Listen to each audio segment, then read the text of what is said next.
ప్రియులారా, ప్రార్థన చేసుకుందాం. మమ్మలను మిక్కిలి ప్రేమిస్తున్న పరలోకపు తండ్రి, మీకే స్తుతులు స్తోత్రాలు చెల్లిస్తూ ఉంటున్నాం. ప్రతి ఉదయకాలపు ఆరాధనలో నాయన పాల్గొంటూ నీ యొక్క వాక్యాన్ని ధ్యానం చేస్తున్నటువంటి ప్రతి కుటుంబాన్ని, ప్రతి విశ్వాసిని కూడా దీవించి ఆశీర్వదించి నాయన మమ్మలను నీ రక్షణలో కొనసాగటానికి కృప చేయమని యేసు ప్రభు వారి పరిశుద్ధ నామమున వేడుకొనుచున్నాము తండ్రి. ఆమేన్.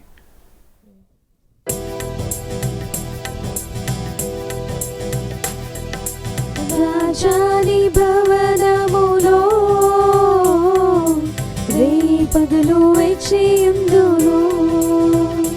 యేసు రాజాని భవనములో రేపగలు వేచియుందును.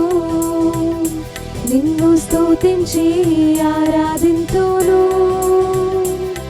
నా చింతలు మరచెదను.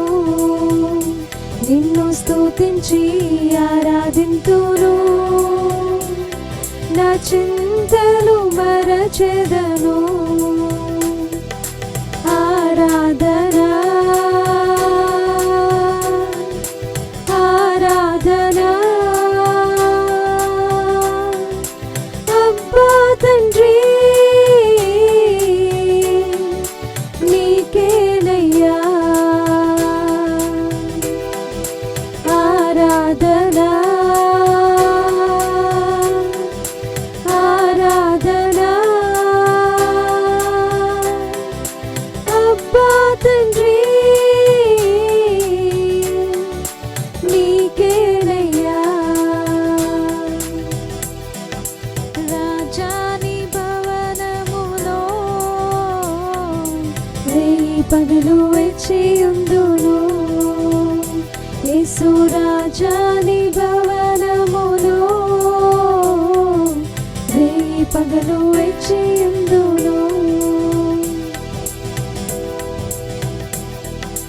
నా బలమా నా కోట ఆరాధనా నీకే.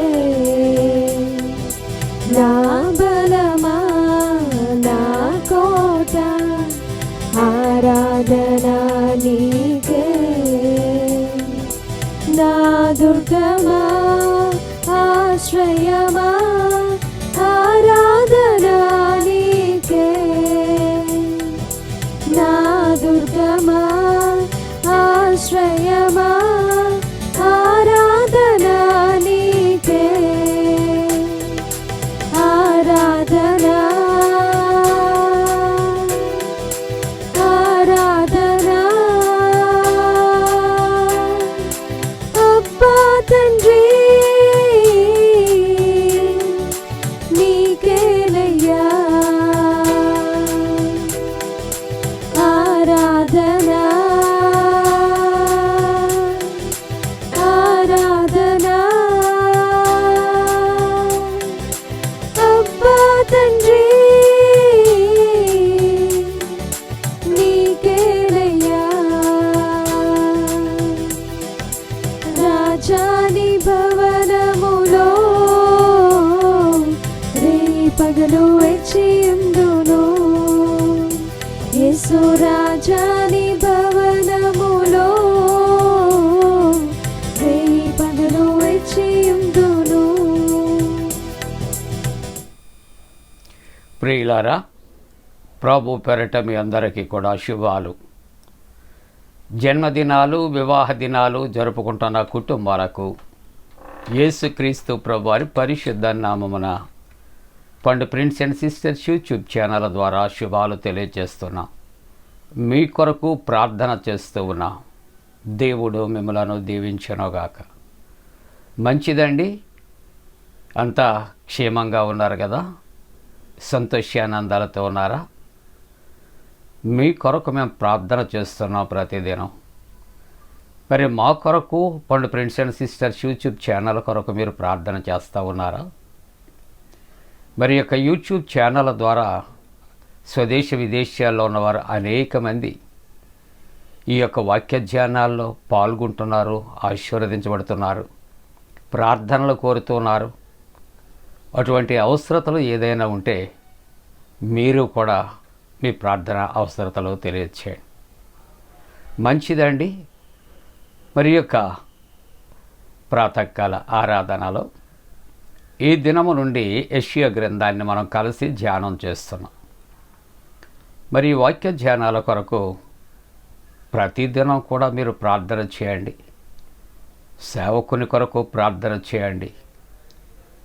దైవవాక్య రహస్యాలు మరి మానవులము కాదు, దేవుడు మనకు బయలుపరచాలి, తెలియపరచాలి అంటే ఆరాధనలో పాల్గొంటున్న ప్రతి ఒక్కరూ కూడా ఈ సందేశాల కొరకు ప్రత్యేకించి ప్రార్థన చేయాలని ప్రభు పేరటనే ప్రార్థిస్తూ ఉన్నాను. దేవుడు మిమ్మల్ని దీవించునుగాక. అందరము కూడా పరిశుద్ధ గ్రంథాలు తెరచి యెషయా గ్రంథము మొదటి అధ్యాయము, యెషయా గ్రంథము మొదటి అధ్యాయము మొదటి వచనాన్ని కలిసి చదువుకుందాం. ఉజ్జియా, యోతాము, అహజు, హిజ్కియా అను యూదా రాజుల దినములలో యూదాను గూర్చియు యెరూషలేమును గూర్చియు ఆమోజు కుమారుడగు యెషయాకు కలిగిన దర్శనము. ప్రియులారా, ఈ మొదటి వచనాన్ని మనం కలిసి చదువుకున్నాం కదా.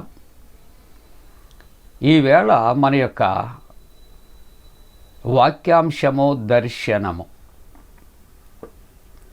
ఎవరికి కలిగింది ఈ దర్శనం అంటే ఆమోజు కుమారుడగు యెషయాకు కలిగినటువంటి దర్శనము అని ఇక్కడ చాలా తేటగా వ్రాయబడుతుంది.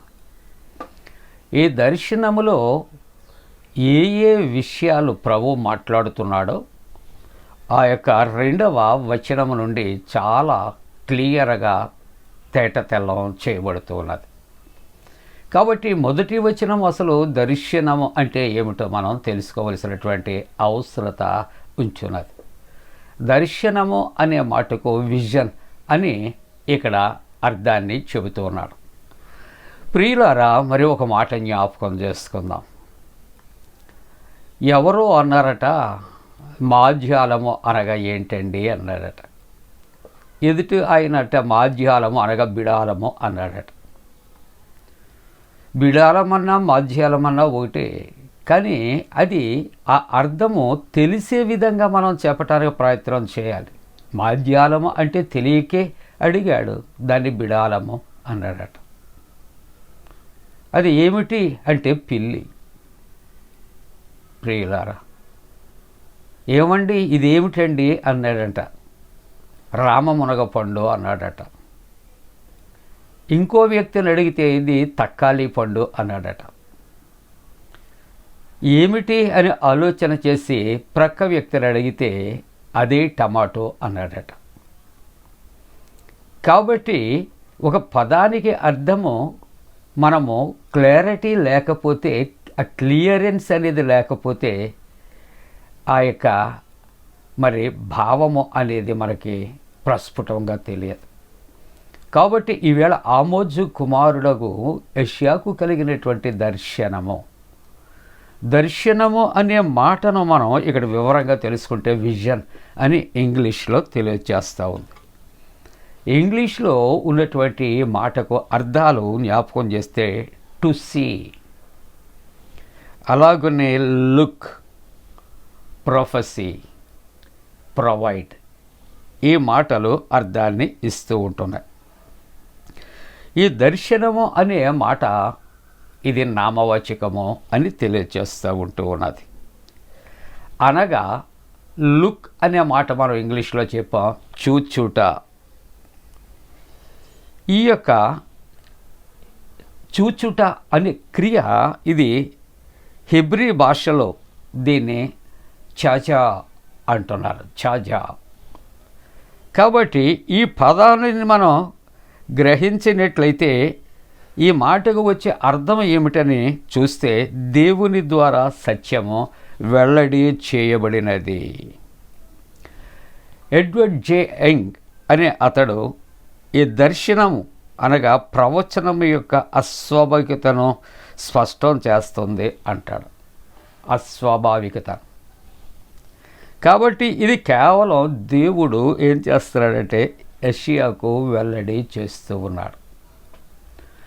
మనం క్యాజువల్గా మాట్లాడుతున్న ఎప్పుడో సంవత్సరం క్రిందట కనిపించే వ్యక్తులు ఒకరిని ఒకరు చలోక్తిగా ఏమైనా పలకరించుకుంటారంటే ఇప్పటికి నీ దర్శనం జరిగింది, నీ దర్శన భాగ్యం మాకు దొరికింది అని చలోక్తిగా మాట్లాడుకుంటూ ఉంటారు. సంవత్సరాలు అయినా గడిచిన కొంతమంది దర్శనాలు మనకి దొరకవు.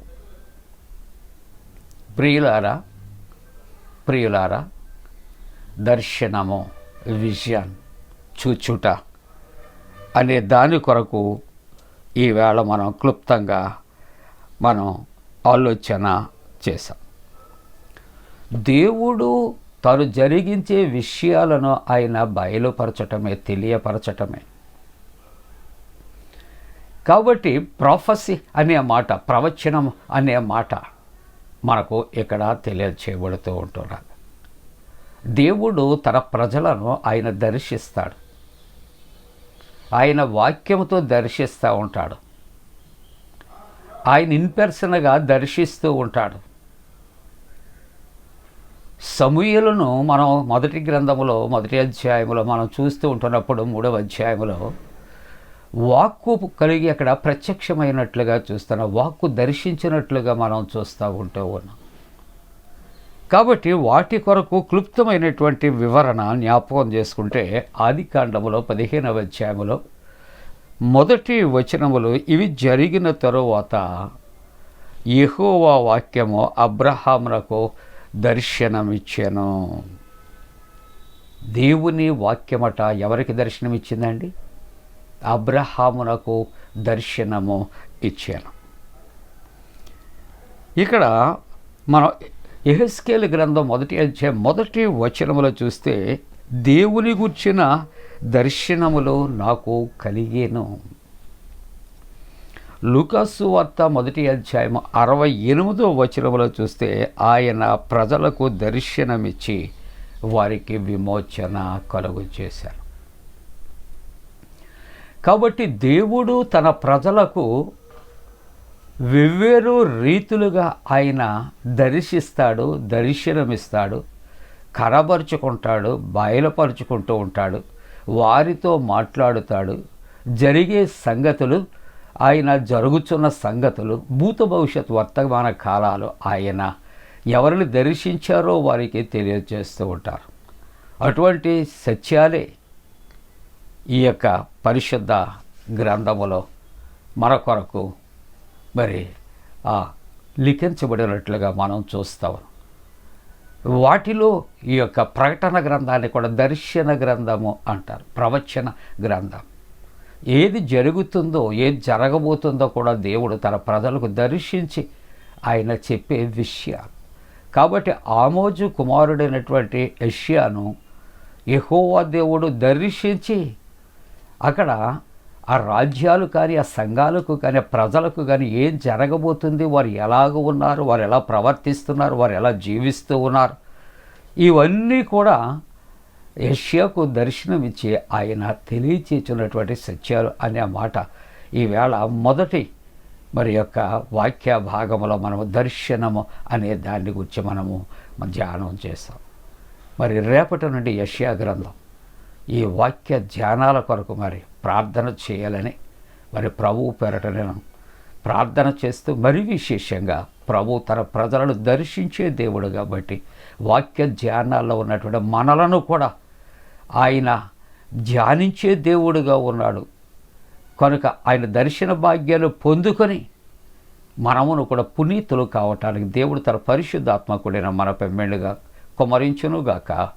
ఆమేన్. ప్రార్థన. పరిశుద్ధుడా దేవా, ఈ దినము యెషయా గ్రంథము 1వ అధ్యాయములో 1వ వచనాన్ని ధ్యానం చేశాం. దర్శనము అనే అంశము నీవు మాకు వివరిస్తే తండ్రి నాయనా, అది ప్రభా మరి మేము అర్థం చేసుకోగలం. కాబట్టి నీ దర్శన భాగ్యాలు మాకు అనుగ్రహించమని నీ దర్శనాలు మా జీవితంలో చూడగలిగిన కన్నులు హృదయం మాకు కలుగు చేయమని యేసు ప్రభు వారి దివ్య నామమున వేడుకొనుచున్నాము తండ్రి. ఆమేన్. పరలోకమందున మా తండ్రి, నీ నామం పరిశుద్ధపరచబడునుగాక, నీ రాజ్యం వచ్చునుగాక, నీ చిత్తం పరలోకమందు నెరవేర్చున్నట్టు భూమి అందు నెరవేరునుగాక. మా దిన ఆహారం నేడు మాకు దయచేయం, మా ఎడల అపరాధం చేసిన వారిని క్షమించిన ప్రకారముల అపరాధం క్షమించము, శోధనలోని తేక కీడును తప్పించము. రాజ్యము, శక్తియు, మహిమ నిరంతరము నీవే ఉన్నవి. ఆమేన్. మన పరమ తండ్రి అయిన దేవుని యొక్క ప్రేమయు, ప్రభువైన యేసుక్రీస్తు ప్రభు కృపయు, పరిశుద్ధాత్మ యొక్క అన్యోన్య సహవాసము ఆరాధిస్తున్న ప్రతి కుటుంబానికి విశ్వాసికి తోడుగుడు సంరక్షించి కాపాడునుగాక. ఆమేన్.